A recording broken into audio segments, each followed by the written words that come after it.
అందరికీ నమస్కారం. Welcome to MSK talks.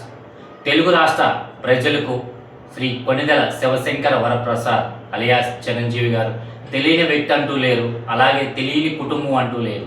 ఆయన 40 సంవత్సరాల నుంచి సినీ జీవితంలో రకరకాల పాత్రలు వహిస్తూ అనేక రకాల డ్యాన్సులతో తన యొక్క చరిష్మాని ముందుకు తీసుకువెళ్తున్నారు. అదేవిధంగా సినీ జీవితంలోనే కాకుండా ఇటు సేవా కార్యక్రమాల్లో కూడా తన వంతు బాధ్యతను వహిస్తూ చిరంజీవి చారిటబుల్ ట్రస్ట్, అలాగే బ్లడ్ బ్యాంక్, ఐ బ్యాంక్, అలాగే ఆక్సిజన్ అనేక రకాల సేవా కార్యక్రమాలు ప్రజల్లోకి తీసుకెళ్ళడం జరిగింది.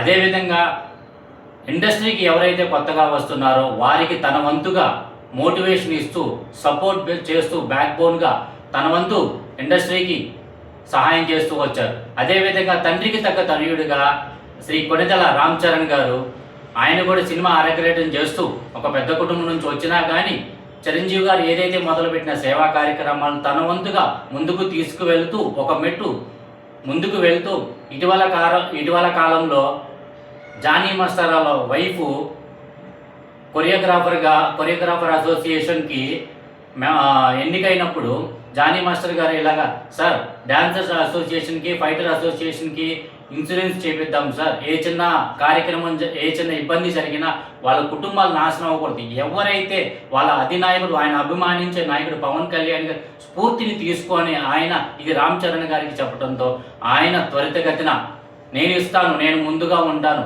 ఇలా సేవాకారు చేయడం 40 లక్షల రూపాయలు అందించినందుకు గాను ఏదైతే చిరంజీవి గారిలో ఉన్న వారసత్వాన్ని తీసుకొని, అలాగే బాబాయిల్లో ఉన్న నీతి నిజాయితీని, నిబద్ధతను, క్రమశిక్షణను ముందుకు తీసుకెళ్తూ ఈరోజు గ్లోబల్ స్టార్గా ఎదుగుతూ ప్రజల హృదయాలలో మన్నలను పొంది భవిష్యత్తులో కూడా మరిన్ని ఇలాంటి సేవా కార్యక్రమాలు, మరిన్ని చిత్రాలను జనాలు ఆకర్షించే విధంగా తీయాలని మనస్ఫూర్తిగా కోరుకుంటూ జై హింద్, జై భారత్.